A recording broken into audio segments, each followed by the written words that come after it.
às vezes a gente precisa passar por situações de estresse, de angústia, de vale da sombra da morte, para lembrar de o que é a vida. Jesus vai falar isso, né? Não é o corpo mais do que o alimento, né?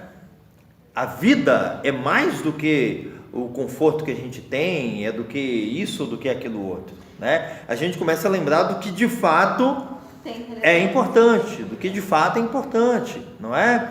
A gente, até mesmo diante da morte, né? Vamos imaginar a gente vivendo numa situação muito mais crítica, em que a possibilidade de você morrer seja real, ainda assim, não é motivo, à luz da palavra de Deus e à luz da fé que nós temos, não é motivo para desespero, não é?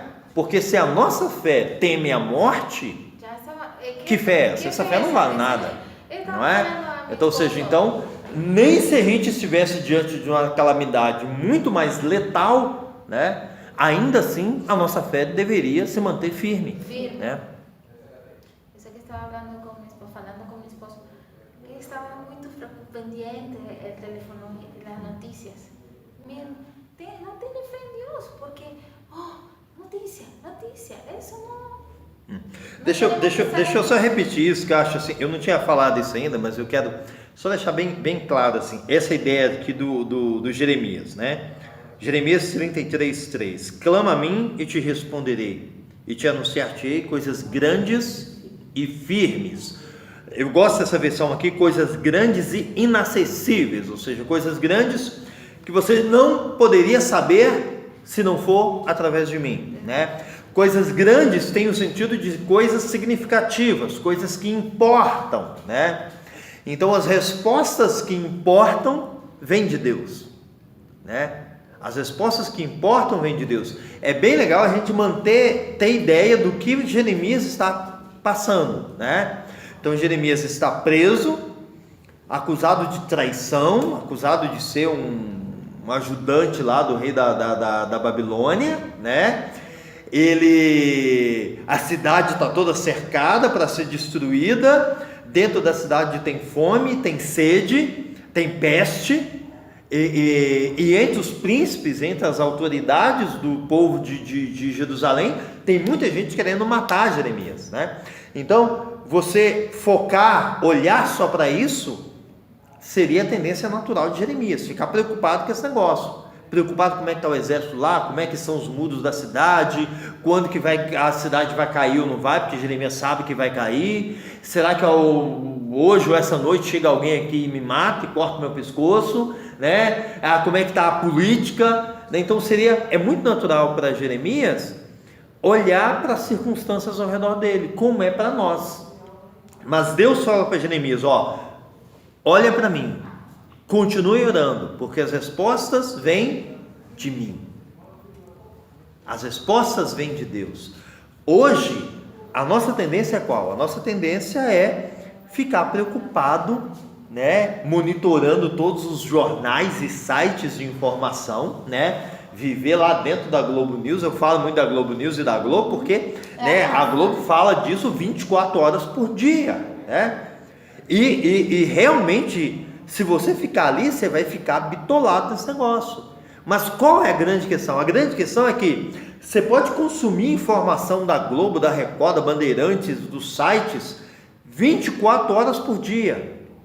Não haverá nada relevante de fato para a sua vida, né? É isso que Deus está falando para Jeremias. Cara, o que importa de fato para você, para te manter de pé, para te manter com uma fé firme e inabalável, vem de mim.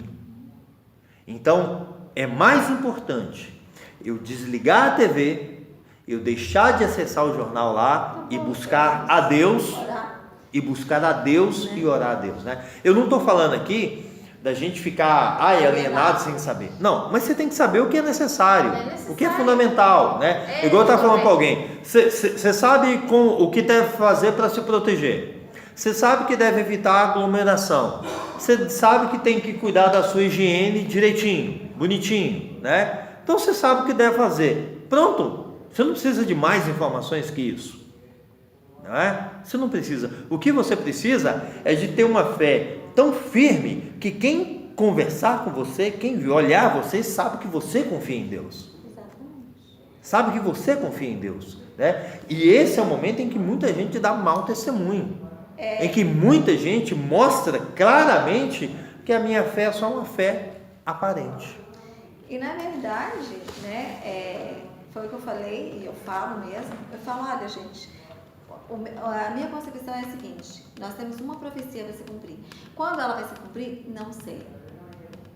Mas eu sei que Jesus fala que eu tenho que estar alerta, eu tenho que estar vigiando, eu tenho que estar em oração, eu tenho que saber. Que Cristo viene pronto. Exatamente. Como vai ser? Não sei. A hora que vai ser? Tenemos que Não sei. estar em alerta. Mas eu sei que vai ser. Não sabe se ontem, não é? Exatamente. E isso é muito importante também, porque às vezes tem muita gente que fala que hoje a gente vive uma geração de frouxos, por assim dizer, né? Mas os antigos que já passaram lá por 2 guerras mundiais, né, 1914, 1945, por peste, a gente falou aqui, né, a peste negra, a gripe espanhola e tudo essas coisas, né, os japoneses passaram lá pela bomba atômica e tal, pestes, calamidades são comuns ao nosso mundo, não é? A gente lembra de Jesus nos falando: no mundo tereis aflições. E dentre as aflições está lá o coronavírus e outros tantos, né? Então isso é natural, né? É natural ao nosso mundo, é comum ao nosso mundo, não é? Então é por isso que a gente almeja uma pátria celestial, né? Louvado seja Deus, um dia estaremos lá, né? Não vai ter coronavírus, não vai ter gripe, né, suína, H1N1, não vai ter nada disso, né? Um dia estaremos livres de tudo isso, mas enquanto estamos aqui, vamos conviver com isso, estamos sujeitos a isso, e enquanto estamos aqui, o nosso papel é de demonstrar a nossa fé e a nossa firmeza em Deus, né? Nós temos algo que coronavírus nenhum pode atingir, né? Nós temos algo que gripe, que febre, que doença nenhuma que pode destruir, né? Então a nossa firmeza tem que estar nisso. A nossa firmeza tem que estar nisso, né? É muito quando a gente começa a pensar, cara, o que pode acontecer, né? Prepare-se para o pior. Pode acontecer coisas terríveis, pode ficar muito sério, pode ficar muito perigoso, pode ficar muito ruim. A gente pode ver pessoas amadas e queridas nossas morrendo. Na nossa igreja mesmo nós temos pessoas idosas que estão lá no grupo de risco e tudo mais. Então isso pode se tornar um problema muito pesado para a gente passar, né? Mas não será pesado o suficiente para debilitar ou derrubar a nossa fé. Essa é a convicção que temos, né? Essa é a convicção que temos, né? Passou tantas coisas, mas estava aí firme. Exatamente, né? Então assim, por isso que eu deixar gravado muito Jeremias 33:13. Jeremias estava ali no meio de uma calamidade, no meio de um problema terrível, não é? Se você nunca leu Lamentações, leia Lamentações de Jeremias, né? Então, você lê em 1 hora, você lê e tal, e você vai perceber um pouquinho, cara, a situação desesperadora que Jeremias estava vivendo. E é nesse contexto de situação desesperadora, né, um contexto caótico que Jeremias estava, em que Deus fala para ele: clama a mim, continue orando, continue clamando, continue olhando para mim, eu te responderei e eu te mostrarei coisas significativas, coisas firmes que só eu posso te mostrar, tá? Então, os nossos olhos precisam estar firmes em Deus. Amém? amém. Amém. Vamos orar ao nosso Deus, clamar, porque uma coisa é falar, né? Outra coisa, essas convicções que nós falamos e verbalizamos, né? E verbalizamos, elas precisam ser solidificadas no nosso coração, e isso acontece pela oração, né? Então orar, até que isso seja realidade, né? Dentro da nossa alma, dentro do nosso coração. Só para completar.